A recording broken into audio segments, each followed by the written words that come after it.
La historia del Mar Rojo es uno de los relatos más emblemáticos y reconocidos de la Biblia, particularmente en el libro del Éxodo. Este evento, que se sitúa en el contexto de la liberación de los israelitas de la esclavitud en Egipto, es un hito fundamental no solo en la historia del pueblo hebreo, sino también en la tradición judeocristiana. La narrativa no solo narra un milagro asombroso, sino que también está cargada de simbolismo y significado espiritual, abarcando temas de liberación, fe y la presencia activa de Dios en la historia de la humanidad. La escena se desarrolla después de que Moisés, bajo la dirección de Dios, ha liderado a los israelitas fuera de Egipto, un proceso que incluyó una serie de plagas que convencieron al faraón de dejar ir a su pueblo. Sin embargo, apenas los israelitas logran escapar, el faraón se arrepiente de su decisión y decide perseguirlos con su ejército. Esta acción crea una situación desesperada para los israelitas, que se encuentran atrapados entre el Mar Rojo y las fuerzas egipcias que avanzan rápidamente. La tensión de esta narrativa es palpable, ya que los israelitas, llenos de miedo, claman a Dios y a Moisés, cuestionando su decisión de dejar Egipto y deseando volver a la esclavitud. En este momento crítico, Dios habla a Moisés y le instruye a que levante su bastón sobre el mar. En Éxodo 14, 21-22 se relata que, al hacerlo, el mar se divide, creando un camino seco por el cual los israelitas pueden cruzar. Este milagro no solo representa un acto de liberación física, sino que también simboliza la salvación divina. La división del mar es un poderoso recordatorio de que, cuando se confía en Dios, incluso los obstáculos más insuperables pueden ser superados. La imagen de las aguas divididas ha resonado a lo largo de los siglos, evocando un sentido de asombro y reverencia por el poder de Dios. A medida que los israelitas cruzan el Mar Rojo, el relato enfatiza que lo hacen en un ambiente de fe y obediencia. Cada paso que dan sobre el lecho marino seco es un acto de confianza en Dios y en su promesa de liberación. La fe de los israelitas se pone a prueba en este acto monumental, ya que se enfrentan al peligro y a la incertidumbre. Este cruce se convierte en un símbolo de la transición de la esclavitud a la libertad, un acto que no solo tiene implicaciones físicas, sino que también representa un cambio espiritual profundo. Al cruzar el mar, el pueblo de Israel da un paso decisivo hacia su identidad como un pueblo elegido y redimido. Mientras los israelitas atraviesan el mar, las aguas se alzan a su alrededor, creando un espectáculo impresionante. La imagen de un camino a través de las aguas se ha utilizado a lo largo de la historia como una metáfora de la salvación y la esperanza. Sin embargo, el relato no se detiene en la travesía. Cuando los egipcios intentan seguir a los israelitas a través del mismo camino, Dios ordena que las aguas regresen a su lugar. Este acto de cierre es crucial, ya que representa la completa liberación del pueblo de Israel de la opresión egipcia.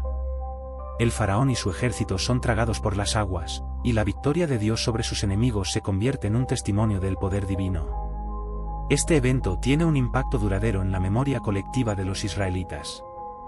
En Éxodo 15, se encuentra el cantar de Moisés y el cantar de Miriam, donde el pueblo alaba a Dios por su salvación. Este himno no solo celebra la victoria sobre Egipto, sino que también reafirma la identidad del pueblo como aquellos que han sido liberados por Dios. Esta celebración se convierte en una tradición que se transmite a lo largo de las generaciones, recordando a los israelitas su historia de liberación y la fidelidad de Dios. El cruce del Mar Rojo es un tema recurrente en la literatura, el arte y la música a lo largo de los siglos. La narrativa ha sido reinterpretada en diversos contextos culturales, simbolizando la lucha por la libertad y la esperanza en momentos de opresión. La imagen del mar dividiéndose se ha utilizado para representar la intervención divina en situaciones difíciles, convirtiéndose en un poderoso símbolo de la fe y la confianza en el poder de Dios. Además de su significado espiritual, el cruce del Mar Rojo ha sido objeto de estudio desde el punto de vista histórico y arqueológico. Los investigadores han intentado identificar el lugar exacto de este evento, así como comprender las condiciones naturales que podrían haber permitido la división del mar. Si bien hay varias teorías, la realidad es que el relato bíblico enfatiza el acto sobrenatural de Dios en lugar de las explicaciones naturales. Este énfasis en la intervención divina es fundamental para entender el significado del relato, ya que muestra que la salvación y la liberación son acciones de Dios que trascienden las capacidades humanas. El Mar Rojo también ha sido visto como un símbolo de los retos que enfrentan las personas en su vida espiritual. En muchas tradiciones, se ha interpretado que cruzar el Mar Rojo representa el proceso de dejar atrás el pecado y la esclavitud espiritual, y avanzar hacia una vida de libertad y relación con Dios. Este proceso puede ser doloroso y desafiante, pero la historia del Mar Rojo ofrece esperanza, recordando que la liberación es posible cuando se confía en Dios. Además, el relato del Mar Rojo se conecta con otras historias de salvación en la Biblia. A lo largo de la narrativa bíblica, hay una constante de Dios interviniendo en la vida de su pueblo para ofrecer protección y salvación. Desde la protección del arca de Noé hasta la resurrección de Jesús, el tema de la liberación divina resuena en toda la Escritura. La historia del Mar Rojo se erige como un hito en este patrón, mostrando el deseo de Dios de redimir a su pueblo y guiarlos hacia un futuro de esperanza. En el contexto de la celebración de la Pascua judía, el cruce del Mar Rojo ocupa un lugar central en la conmemoración de la liberación de Egipto. La celebración de la Pascua es un recordatorio anual de la fidelidad de Dios y de su poder para liberar a su pueblo de la opresión. La conexión entre el sacrificio del Cordero Pascual y la salvación en el Mar Rojo refuerza la idea de que la redención es un acto divino que tiene múltiples capas de significado. En la teología cristiana, el cruce del Mar Rojo se ha interpretado como una prefiguración del bautismo. Al igual que los israelitas fueron liberados del agua, los cristianos son llamados a morir al pecado y resurgir a una nueva vida en Cristo. Esta interpretación subraya el tema de la renovación y la transformación, ofreciendo un camino hacia una vida plena en la fe. El acto de cruzar el Mar Rojo se convierte así en una metáfora poderosa para el viaje espiritual de cada creyente. La historia del Mar Rojo también invita a una reflexión sobre la naturaleza de la fe. A menudo, la fe se pone a prueba en momentos de crisis, y el relato de los israelitas en el desierto ilustra cómo la confianza en Dios puede ser un desafío. Sin embargo, la intervención divina y la victoria final sirven como un recordatorio de que, aunque las circunstancias puedan parecer desalentadoras, siempre hay un camino hacia la liberación y la esperanza. La narrativa del Mar Rojo ha dejado una huella indeleble en la cultura y la espiritualidad de diversas tradiciones. A lo largo de los siglos, ha inspirado a artistas, escritores y músicos a explorar temas de liberación y fe, reflejando la conexión humana con lo divino. El poder de esta historia radica en su capacidad para tocar las fibras más profundas de la experiencia humana, recordándonos que, a pesar de las adversidades, siempre hay esperanza en el poder de Dios.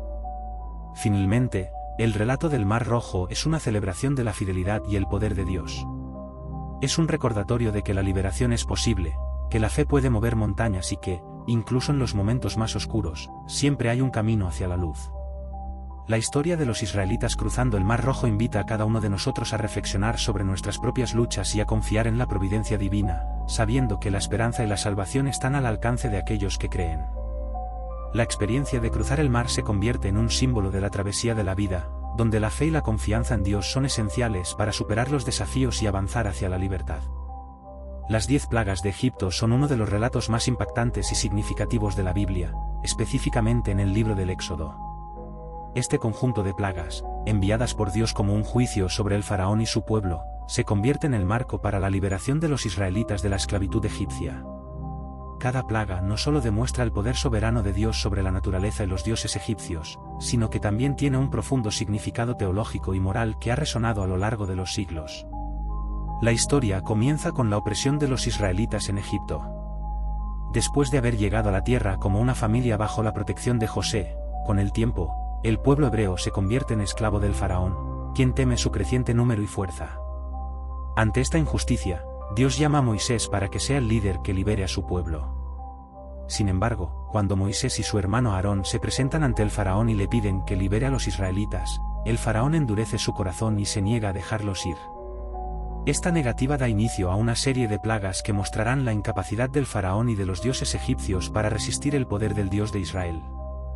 La primera plaga consiste en la conversión del agua del Nilo en sangre. Moisés y Aarón levantan su bastón sobre el río, y las aguas se transforman en sangre, causando una gran mortandad entre los peces y un hedor insoportable. Este primer golpe no solo afecta a los egipcios, sino que también simboliza el juicio de Dios sobre la deidad del Nilo, que era considerado sagrado por los egipcios. Sin embargo, el faraón se niega a ceder, y su corazón se endurece aún más. La segunda plaga, la de las ranas, sigue al Nilo convertido en sangre. Miles de ranas invaden la tierra, entrando en casas y afectando la vida diaria de los egipcios. Ante este desastre, el faraón promete liberar a los israelitas, pero cuando la plaga es retirada, vuelve a endurecer su corazón. Este ciclo de arrepentimiento momentáneo y desobediencia refleja la obstinación humana ante la intervención divina, un tema que se repetirá a lo largo de las plagas. La tercera plaga, el polvo convertido en piojos, es un ataque directo a la tierra de Egipto, mostrando el control de Dios sobre la creación. Esta plaga es particularmente humillante, ya que los magos egipcios, incapaces de replicar este milagro, admiten que es el dedo de Dios. Sin embargo, el faraón aún se niega a soltar a los israelitas, mostrando una resistencia que trasciende la lógica. La cuarta plaga trae moscas a Egipto, cubriendo la tierra y causando caos. A diferencia de las plagas anteriores, Dios hace una distinción entre los egipcios y los israelitas, protegiendo a su pueblo en la tierra de Gosén. Esta separación sirve como un poderoso recordatorio de que Dios está a favor de los suyos y que su poder es evidente incluso en medio del juicio. La quinta plaga, la peste del ganado, afecta a los animales de los egipcios, causando la muerte de muchos.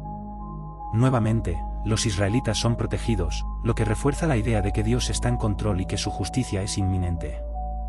El faraón, sin embargo, continúa endureciendo su corazón, ignorando las advertencias y la evidencia del poder de Dios. La sexta plaga consiste en la aparición de úlceras en los egipcios y sus animales.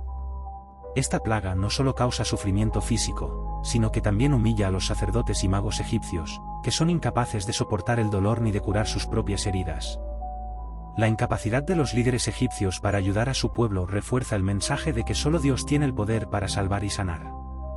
La séptima plaga, la granizada, trae destrucción a Egipto, arrasando cultivos y matando a quienes no buscaron refugio. En esta plaga, Dios envía una advertencia al faraón, pidiéndole que escuche y se someta a su voluntad. Algunos de los súbditos del faraón, viendo el poder de Dios, obedecen y se refugian, mientras que otros persisten en su obstinación. Este acto de misericordia de Dios al ofrecer un refugio es una expresión de su deseo de que el faraón y su pueblo se arrepientan. La octava plaga es la invasión de langostas, que devoran lo que queda de la cosecha y agravan la miseria de los egipcios. La magnitud de esta plaga es tal que el faraón finalmente parece dispuesto a ceder, prometiendo liberar a los israelitas. Sin embargo, una vez más, tras el cese de la plaga, su corazón se endurece, lo que refleja la resistencia del faraón a reconocer la soberanía de Dios. La novena plaga trae oscuridad sobre la tierra de Egipto durante 3 días. Este fenómeno, conocido como la oscuridad que puede sentirse, es una humillación directa para los dioses egipcios, que eran asociados con la luz y el sol. La oscuridad es un símbolo del juicio de Dios, que muestra que Él es el único que puede traer verdadera luz a las vidas de las personas. Durante este tiempo, los israelitas permanecen en la luz, reafirmando su estatus como el pueblo elegido de Dios. Finalmente, la 10ª plaga es la más devastadora de todas, la muerte de los primogénitos. Dios instruye a los israelitas para que sacrifiquen un cordero y marquen sus puertas con su sangre, lo que les protegerá del ángel de la muerte que pasará por Egipto. Esta última plaga representa el clímax del juicio de Dios sobre Egipto y sus dioses, mostrando la profundidad de la rebeldía del faraón. Cuando el faraón finalmente cede y permite que los israelitas se vayan, lo hace en medio del llanto y la desesperación de su pueblo, que ha perdido a sus seres queridos. La historia de las 10 plagas de Egipto no solo se centra en el poder de Dios para liberar a su pueblo, sino que también plantea preguntas profundas sobre la obediencia, la fe y la justicia. La narrativa refleja la lucha entre la opresión y la liberación, entre la dureza del corazón humano y la gracia de Dios. A lo largo de esta historia, el pueblo de Israel es llamado a confiar en Dios y en sus promesas, mientras que el faraón representa la resistencia al reconocimiento de la autoridad divina. Las 10 plagas también han sido objeto de múltiples interpretaciones a lo largo de la historia. Algunos estudiosos han explorado explicaciones naturales para los eventos descritos, sugiriendo que fenómenos como erupciones volcánicas o cambios climáticos podrían haber influido en la narrativa. Sin embargo, la interpretación tradicional enfatiza el carácter sobrenatural de las plagas como un acto directo de Dios. Además, la historia de las plagas ha tenido un impacto duradero en la cultura y la espiritualidad de las tradiciones judeocristianas. En la celebración de la Pascua judía, la liberación de Egipto y las plagas son recordadas como un símbolo de la redención y la liberación de la opresión. Para los cristianos, el sacrificio del Cordero Pascual en el contexto de la 10ª plaga se ve como un precursor del sacrificio de Cristo, que también ofrece redención y salvación. La narrativa también invita a reflexionar sobre la naturaleza de la autoridad y la responsabilidad. El faraón, a pesar de los múltiples juicios y advertencias, se aferra a su poder y se niega a someterse a la voluntad de Dios.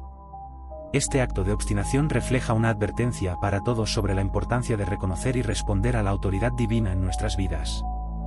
La historia nos desafía a considerar cómo reaccionamos ante las pruebas y las advertencias que se nos presentan, recordándonos que la sabiduría radica en escuchar y obedecer a Dios.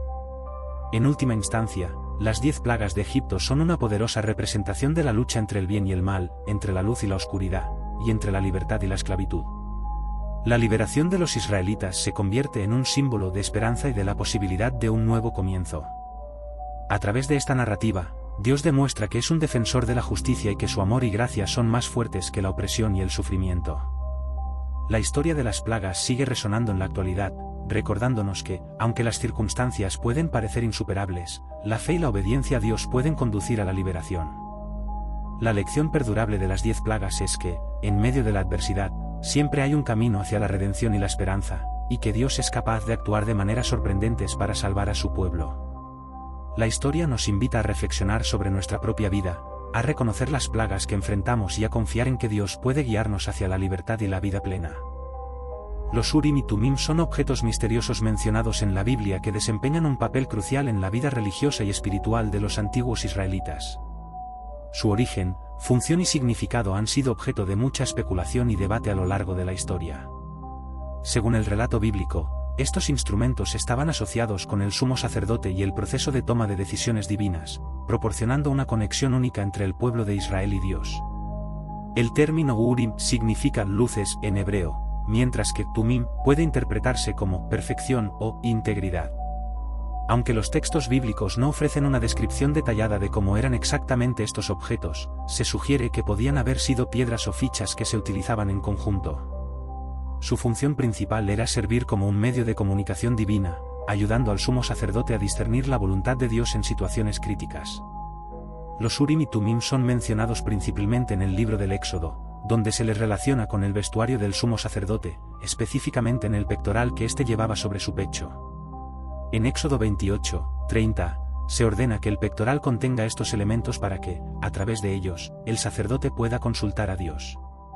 Este acto de consulta se convierte en una forma de recibir guía divina en momentos de incertidumbre, guerra o decisiones importantes. El uso de los Urim y Tumim se menciona en otros libros de la Biblia, como Levítico y Números, donde se observa que el sumo sacerdote, al vestir el pectoral, podía consultar a Dios y recibir respuestas. Este proceso no estaba determinado por una ritualización compleja, sino que implicaba una relación directa y personal entre el sacerdote y Dios. A través de este acto, los israelitas podían obtener claridad en decisiones críticas, como la dirección de sus viajes o la resolución de conflictos. A lo largo de la historia, se han propuesto diversas teorías sobre cómo funcionaban exactamente los Urim y Tumim. Algunos estudiosos sugieren que el uso de estos instrumentos podría haber implicado un tipo de suerte o azar controlado, donde los resultados se interpretaban como respuestas divinas. Otros argumentan que la consulta a través de los Urim y Tumim era un acto de oración y reflexión, en el que el sumo sacerdote buscaba la voluntad de Dios con un corazón sincero. Un aspecto fascinante de los Urim y Tumim es su conexión con el concepto de la revelación divina. En la tradición judía, se considera que estos objetos eran una forma de comunicación directa con Dios, permitiendo que su voluntad se manifestara en la vida cotidiana del pueblo. Este acto de recibir respuestas divinas a través de estos instrumentos refuerza la idea de que Dios está interesado en la vida de su pueblo y está dispuesto a guiarlos en sus decisiones. El misterio que rodea a los Urim y Tumim también ha llevado a especulaciones sobre su desaparición. A medida que el pueblo de Israel pasó por diversas crisis, incluidos el exilio y la destrucción del templo, se sugiere que el uso de estos objetos se perdió. Algunos estudiosos creen que la falta de un sumo sacerdote y un lugar central de adoración dificultó la consulta a través de los Urim y Tumim, llevando a una búsqueda de nuevas formas de conexión con Dios. En la literatura rabínica, los Urim y Tumim son mencionados como una parte esencial del servicio del templo, y se considera que su poder estaba ligado a la rectitud del sumo sacerdote. Este concepto sugiere que, para que los Urim y Tumim funcionaran efectivamente, el sacerdote debía estar en un estado de pureza y estar en comunión con Dios. Esta idea refuerza la importancia de la relación espiritual del individuo con Dios en el proceso de discernimiento. Además, el simbolismo de los Urim y Tumim ha trascendido su uso original, convirtiéndose en un tema de reflexión en la espiritualidad contemporánea. Muchas personas buscan formas de discernir la voluntad de Dios en sus vidas, utilizando prácticas de oración, meditación y reflexión personal. El anhelo de conexión con lo divino y la búsqueda de respuestas a preguntas profundas son aspectos universales de la experiencia humana que se reflejan en el uso de los Urim y Tumim en la antigüedad. El concepto de revelación y discernimiento también se explora en el Nuevo Testamento, donde se enfatiza la importancia de la guía del Espíritu Santo en la vida de los creyentes. La idea de buscar la dirección divina a través de la oración y la fe resuena en la enseñanza de Jesús y los apóstoles, mostrando una continuidad en la búsqueda de la voluntad de Dios a lo largo de la historia. El legado de los Urim y Tumim, aunque rodeado de misterio, nos invita a reflexionar sobre nuestra propia relación con lo divino. La historia de estos instrumentos nos recuerda que, a lo largo de la historia, ha habido un deseo humano constante de buscar la verdad, la claridad y la guía de Dios en nuestras vidas. Aunque ya no utilizamos objetos físicos como los Urim y Tumim, la búsqueda de respuestas a nuestras preguntas más profundas y el deseo de entender el propósito de nuestra existencia siguen siendo temas centrales en nuestra vida espiritual. La historia de los Urim y Tumim también resalta la importancia de la comunidad en la búsqueda de la voluntad divina. En el contexto de la antigua Israel, la consulta a través de estos instrumentos no era solo una práctica individual, sino un acto que implicaba a toda la comunidad. Esto sugiere que la búsqueda de la dirección de Dios es un esfuerzo colectivo, donde la sabiduría y la guía pueden surgir a través de la oración y la reflexión compartida. Finalmente, los Urim y Tumim son un recordatorio de que la búsqueda de la voluntad de Dios es un viaje continuo. A lo largo de nuestra vida, enfrentamos decisiones y desafíos que requieren discernimiento y dirección. La historia de estos objetos sagrados nos invita a acercarnos a Dios con fe y humildad, buscando su guía en cada paso que damos. Aunque el camino a menudo es incierto, la promesa de que Dios está presente y dispuesto a guiarnos es una fuente de esperanza y fortaleza. A través de la historia de los Urim y Tumim, podemos ver cómo la conexión entre lo divino y lo humano es fundamental para la experiencia espiritual. En nuestra búsqueda de respuestas y dirección, podemos encontrar consuelo en la idea de que, al igual que los antiguos israelitas, también somos invitados a entrar en una relación profunda con Dios, donde podemos buscar y encontrar la claridad que anhelamos en nuestras vidas. Al final, la historia de los Urim y Tumim nos desafía a mantener nuestros corazones abiertos y dispuestos a recibir la guía divina, recordándonos que, aunque el camino sea incierto, siempre hay luz y dirección disponibles para aquellos que buscan sinceramente a Dios. El Templo de Salomón es una de las estructuras más emblemáticas y simbólicas en la historia del pueblo de Israel, representando no solo un lugar de adoración, sino también un hito en la relación entre Dios y su pueblo. La construcción del templo es narrada en la Biblia, especialmente en el primer libro de Reyes y en el segundo libro de Crónicas, donde se describen los detalles arquitectónicos, la dedicación y la importancia espiritual de esta majestuosa edificación. La historia del Templo de Salomón comienza con el deseo de David, el padre de Salomón, de construir una casa para Dios. David había consolidado el reino de Israel y tras haber traído el arca de la alianza a Jerusalén, sentía que era un momento propicio para erigir un templo donde se pudiera adorar y venerar a Dios de manera adecuada. Sin embargo, Dios le revela a David a través del profeta Natán que no será él quien construya el templo, sino su hijo Salomón, ya que David había derramado mucha sangre en guerras y Dios quería un constructor pacífico. Cuando Salomón asciende al trono, recibe la tarea de edificar el templo. En su primer año de reinado, comienza la preparación para la construcción. Salomón reúne una cantidad impresionante de materiales, incluyendo madera de cedro del Líbano, piedras talladas y oro, enviando emisarios a ciudades vecinas y estableciendo alianzas comerciales para asegurar los recursos necesarios. Esta fase de preparación no solo demuestra su compromiso con el proyecto, sino que también resalta la importancia del templo en la cultura y la religión de Israel. La construcción del Templo de Salomón lleva 7 años y es un testimonio de la arquitectura y el arte de la época. El templo está diseñado con una gran atención al detalle, presentando un patio exterior, un lugar sagrado y un lugar santísimo. El lugar santísimo, donde se encontraba el arca de la alianza, es el núcleo del templo y está separado por un velo. Solo el sumo sacerdote podía entrar en este espacio, y solo una vez al año, en el día de la expiación, lo que subraya la santidad y el respeto que se debía a la presencia de Dios. Los detalles del templo son asombrosos. Las columnas Yachin y Boúas, que flanqueaban la entrada, simbolizan la estabilidad y la fuerza de la realeza. Las paredes están adornadas con grabados de querubines, palmas y flores, evocando la belleza y la gloria de la creación de Dios. La riqueza de los materiales utilizados, especialmente el oro, habla de la grandeza del templo y del Dios al que está dedicado. La dedicación del Templo de Salomón es un evento monumental en la historia de Israel. Una vez completado, Salomón convoca a todos los líderes de Israel y a toda la comunidad para la ceremonia de inauguración. En esta ocasión, se realiza una gran ofrenda de sacrificios y se lleva el arca de la alianza al lugar santísimo. Salomón ofrece una oración conmovedora, pidiendo a Dios que escuche las súplicas de su pueblo y que siempre esté presente en el templo. Su oración es un reconocimiento de la fragilidad humana y de la necesidad de la intervención divina en las vidas de los israelitas. El templo se convierte en el centro espiritual de Israel.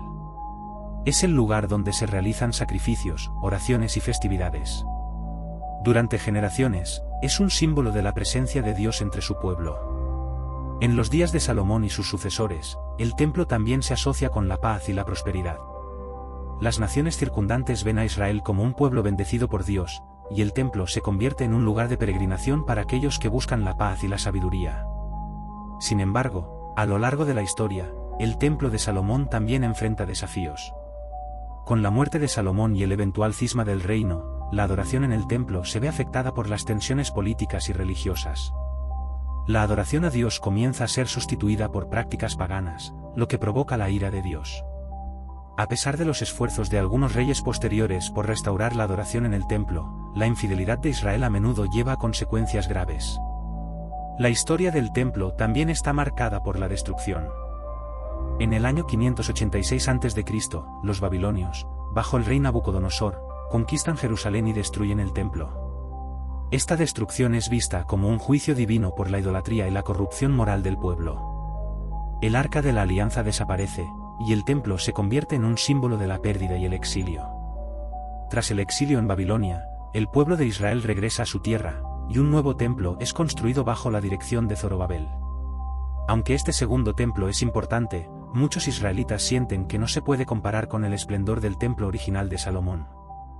Con el tiempo, Herodes el Grande lleva a cabo una extensa remodelación y expansión del templo en el siglo I a.C., transformándolo en una estructura aún más grandiosa, pero aún así, nunca recobró la misma gloria que el templo de Salomón. El templo de Salomón ha dejado una huella indeleble en la cultura y la religión de Israel y más allá. Su historia es un recordatorio de la relación entre Dios y su pueblo, una relación que se basa en la fidelidad, la adoración y la búsqueda de la santidad. A lo largo de los siglos, el templo ha sido objeto de anhelos y esperanzas para muchos judíos, quienes esperan un futuro en el que el templo sea restaurado y la presencia de Dios vuelva a habitar entre ellos. En la tradición cristiana, el templo de Salomón también es significativo. Jesús, en el Nuevo Testamento, hace referencia al templo en varias ocasiones, y su enseñanza sobre el templo se interpreta como una transformación del concepto de adoración. La idea de que Dios no está limitado a un lugar físico resuena en las enseñanzas de Jesús, que subraya que el verdadero templo es el cuerpo, y que la adoración debe ser en espíritu y verdad. El templo se ha convertido en un símbolo de la búsqueda de lo sagrado en medio de lo cotidiano. La magnificencia del templo de Salomón, con su impresionante arquitectura y su profunda espiritualidad, continúa inspirando a generaciones de creyentes. Las enseñanzas y las historias que giran en torno a este lugar sagrado nos invitan a reflexionar sobre nuestra propia relación con lo divino y la importancia de buscar la presencia de Dios en nuestras vidas. El legado del templo de Salomón también se manifiesta en la literatura, el arte y la teología. A través de las historias del templo, se exploran temas de sacrificio, redención y la búsqueda de un lugar donde el hombre pueda encontrarse con Dios. La imagen del templo como un lugar de encuentro entre lo divino y lo humano perdura en la imaginación colectiva, desafiando a las personas a considerar cómo pueden crear espacios sagrados en sus propias vidas y comunidades. Hoy en día, el templo de Salomón sigue siendo un tema de estudio y reflexión.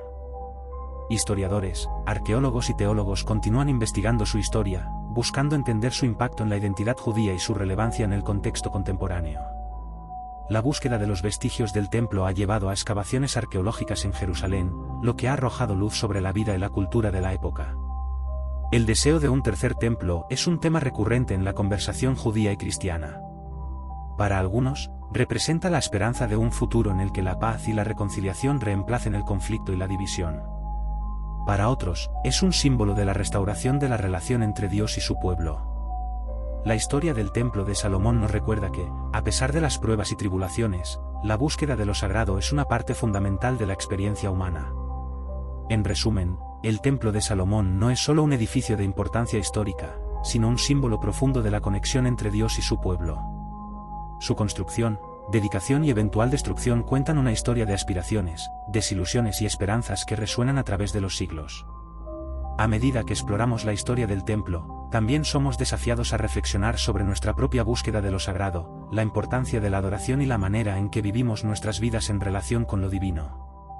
La historia del Templo de Salomón nos invita a entrar en un viaje de fe, donde la búsqueda de la verdad y la comprensión de la voluntad de Dios se convierten en el centro de nuestra existencia.